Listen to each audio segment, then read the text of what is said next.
welcome back to the Style and Beauty Doctor here on YouTube. And in today's video, which is part of a series that I have here where we speak with skincare industry professionals, today we have a very special guest, Dr. Alexis Stephens, board certified dermatologist who has an amazing channel here on YouTube, which I highly suggest that you go check out and subscribe to. It's one of my favorites.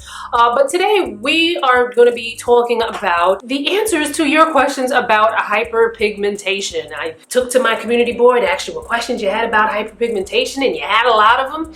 And we're going to be talking about so many things. How do you treat post-inflammatory hyperpigmentation? Some treatments for melasma. What about sunscreen? Are chemical sunscreens really bad for dark skin? We're going to be talking about all that and more, so keep watching.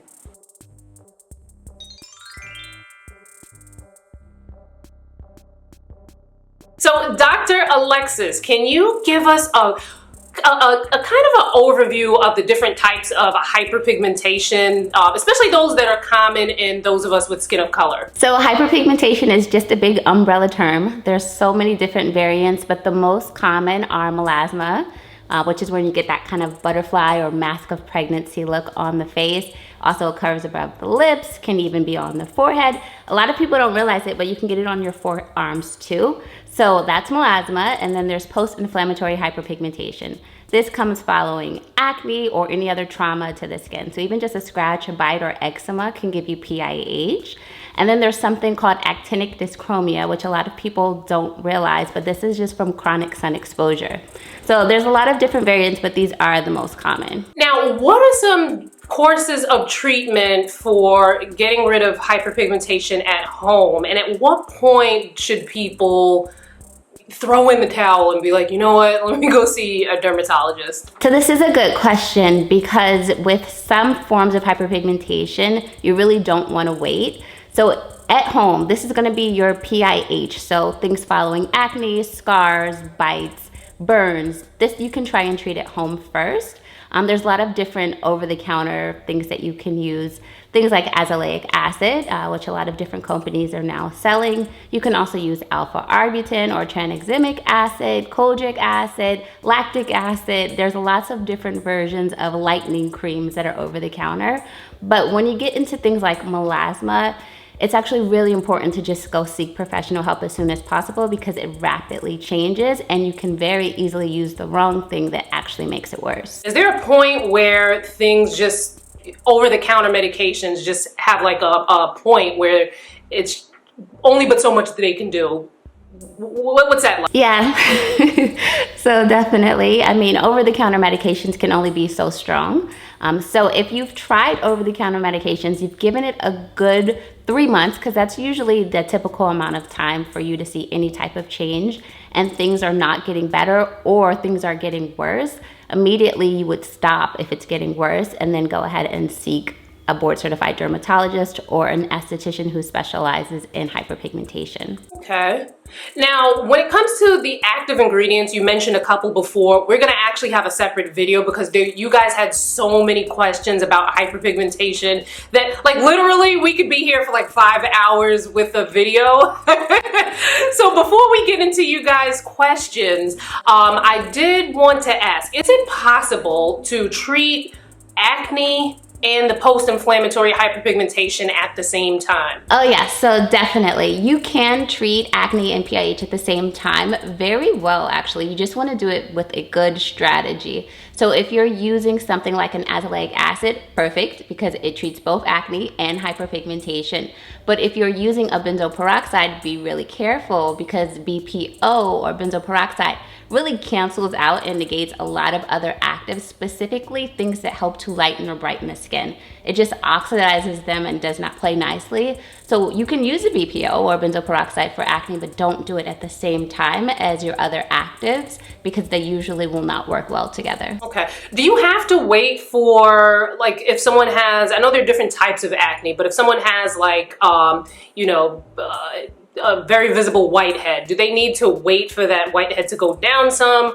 Or if they have like a cystic pimple, do you have to wait for that to go down some before you start bringing in the actives to lighten the post-inflammatory hyperpigmentation?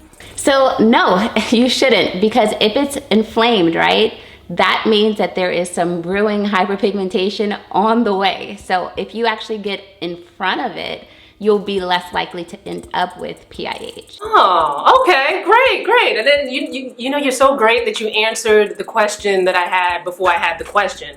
And that's a great way of preventing the PIH then. So perfect. If you know you're prone to PIH, use ingredients that are good for both acne and PIH. Okay, and then like I mentioned before, we're gonna have a whole video on ingredients. Subscribe to this channel so you don't miss it. All right, so now we are going to get into some of your questions. Now you guys asked a lot of questions. In order for us to get through all of them, this video would have been like 3 weeks long, but fear not, because Dr. Alexis's channel has a wealth of knowledge. She really breaks it down when it comes to the various topics for skin of color, so make sure you check out her channel.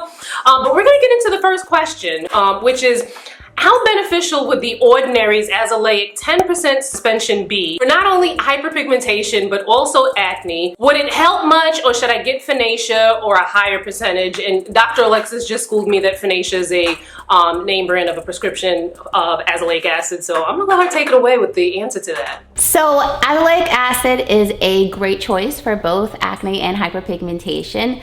And when you're talking about like the ordinary azelaic acid, that's a 10%. If you're asking about Finacea, that is a prescription that you have to get from going either to a dermatologist, or you can even do like an e-medicine consultation and get the Finacea. Now that's 15%. So there is a significant difference between 10% and 15%, but if you're just starting, you want something easily accessible, you don't necessarily want to go to the derm office. I do think that you would see good results with 10%, but of course you're going to see better results with the 15%. Okay. Now, is the Ordinary's azelaic acid, is that something that needs to be layered with something else, or is that something that can be used on its own? So azelaic acid by itself is really not significant for acne or PIH. It helps, but it's not like the biggest gun that you can use, but it's safe for pregnancy, it's safe for nursing, and so a lot of moms, including myself, end up on it because it's the only thing you can safely use. So you will see good results. It just takes a longer time. It works much better if you can combine it with something a little bit stronger. Like if you have acne, you could do your azelaic acid in the morning and you can do a retinoid at night. If it's really post-inflammatory hyperpigmentation you're after, you can do azelaic acid and you can do like an alpha arbutin. So combining it's always going to give you better results, but that's not always an option for a lot of people depending on their season of life. So it just really depends.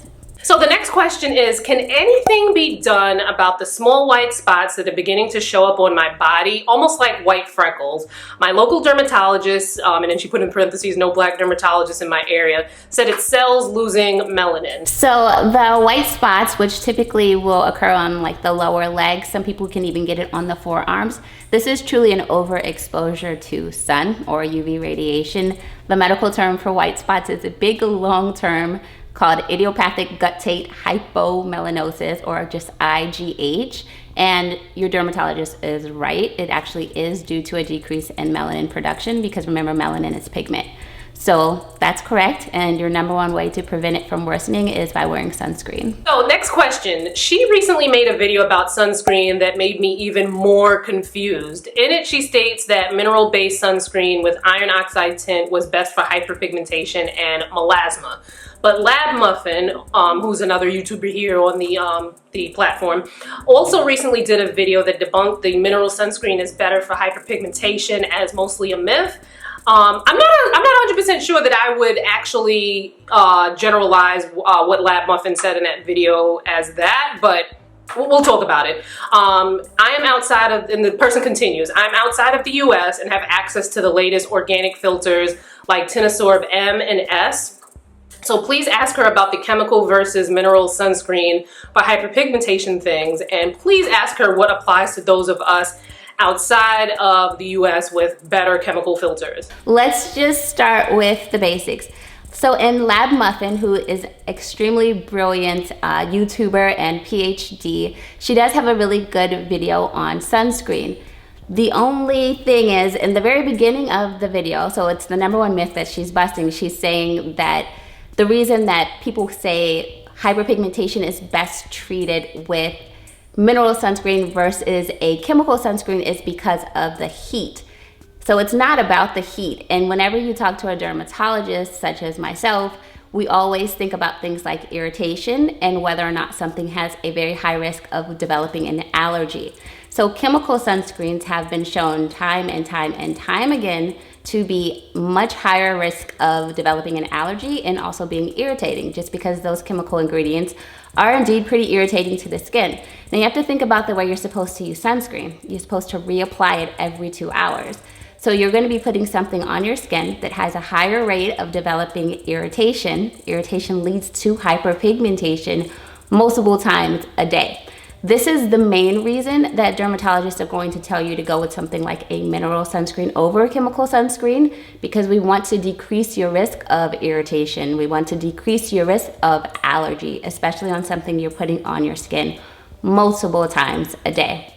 The other thing is that myth is constantly linked to one study done in 2015, which really does not have anyone with skin of color as part of the study. In fact, it doesn't have anyone that's a physical person with skin part of the study. So all of the things that I reference are actually linked to humans, and it is going to be someone with skin of color that's also been part of the study. I think that's really important when you're taking your information in, to make sure that you're using a source that's also included someone who looks like you as part of the study. So my recommendation is always going to be mineral-based sunscreens with tints, because that's what the literature is currently showing is best for skin of color when you're fighting hyperpigmentation. So to add to that, I personally have been hearing from a lot of you guys who don't live in the US asking about the chemical filters that are available outside of the US. Now, I personally would think that that's something that is a little harder to track, because it's not something that is FDA approved, therefore there may not be that many studies on it. But you know, Dr. Alexis, what do you think about that? Yeah, it's true. So my recommendations are always going to be based off of clinical research studies, especially the ones here done in the United States. So if it's not FDA approved, I don't have the answer for you. I only want to give you real specific recommendations based off of true studies. So I don't have the answer for that one. So someone else had a follow-up question that stemmed from this one. And they said that none of the mineral sunscreens anyone has recommended has worked for me. Girl, did you really try all of them? She said that she doesn't like to wear makeup, so all that rubbing and energy needed to get it to blend / reduce the white cast will simply create heat / thermal energy on my skin, which will then trigger my melanocytes, which will then lead to further hyperpigmentation, the very issue I'm trying to reverse. Needless to say, since watching Lab Muffin, I have totally given up on mineral sunscreen for my face. I now only use Purito Centella Unscented Sun on my face and all the numerous mineral sunscreens I have accumulated on my neck.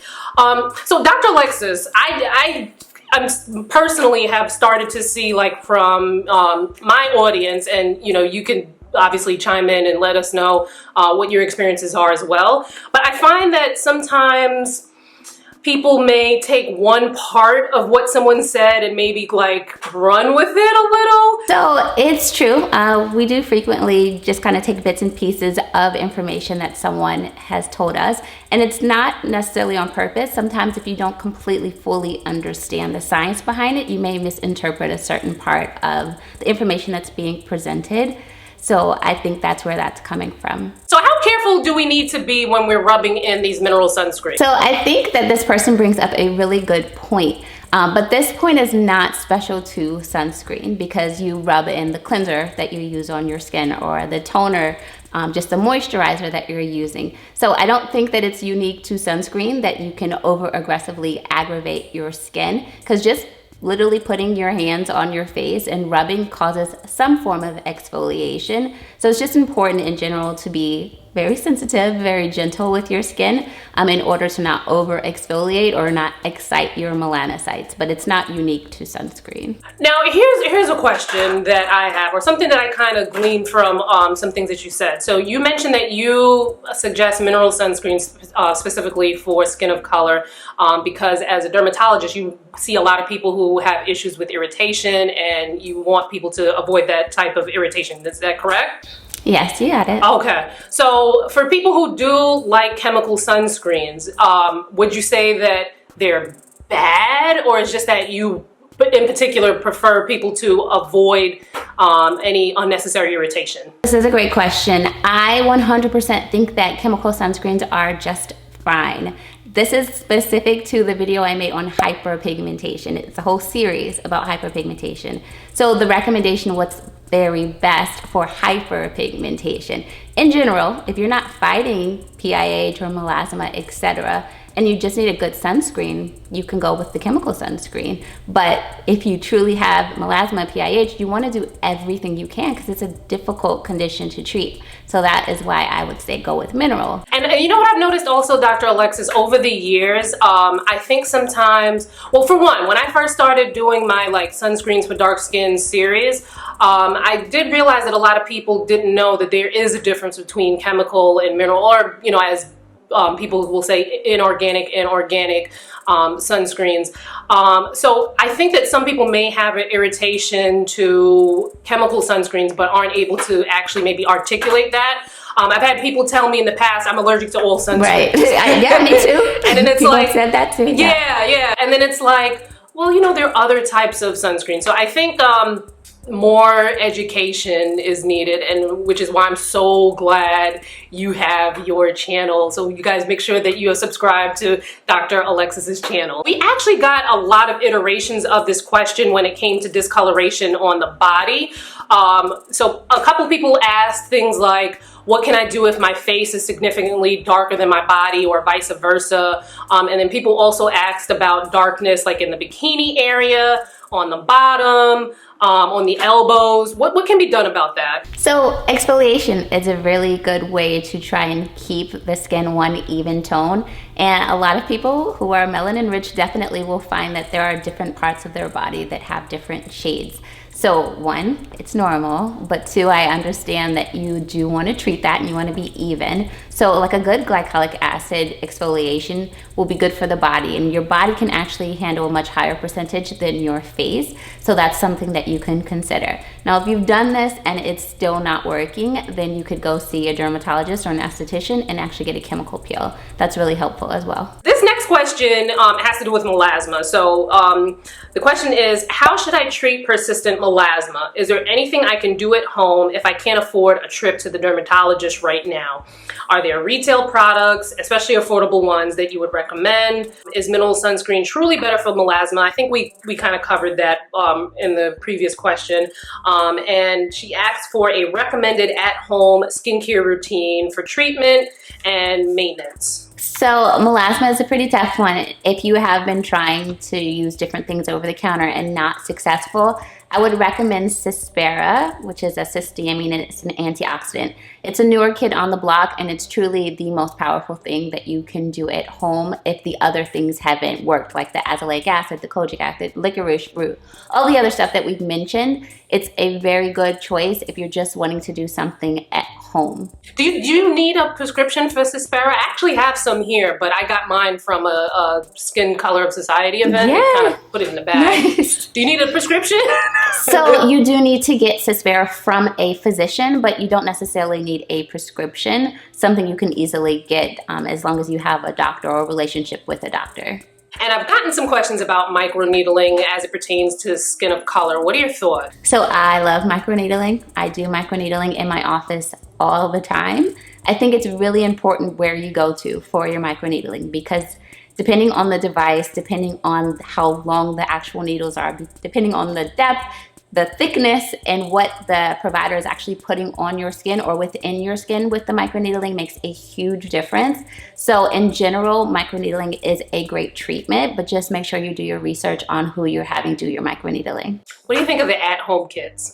I don't love them. I don't love them just because I have treated so many people. I can't even count how many people I've treated with adverse events from the at-home microneedling devices. So I'm so glad that Dr. Alexis was able to grace us with her presence here on the channel. You guys asked a lot of questions. We were only able to get to some of them here in this video, but I highly suggest checking out Dr. Alexis's channel because she has so many amazing videos on hyperpigmentation as well as other conditions that are common in skin of color. When you go to watch her channel, I highly suggest getting a paper and some pen, a notebook, a notepad, a chisel board, whatever it is that you use to write on, because you're going to need to take notes because she drops a lot of information. And I'll also leave info on where you can follow her on Instagram and other social networks. Also, if you're in the South Florida area, she has a practice in Parkland, so I will leave that information on how to contact the office there in the description box. Follow me on social. I'll leave the links in the description box.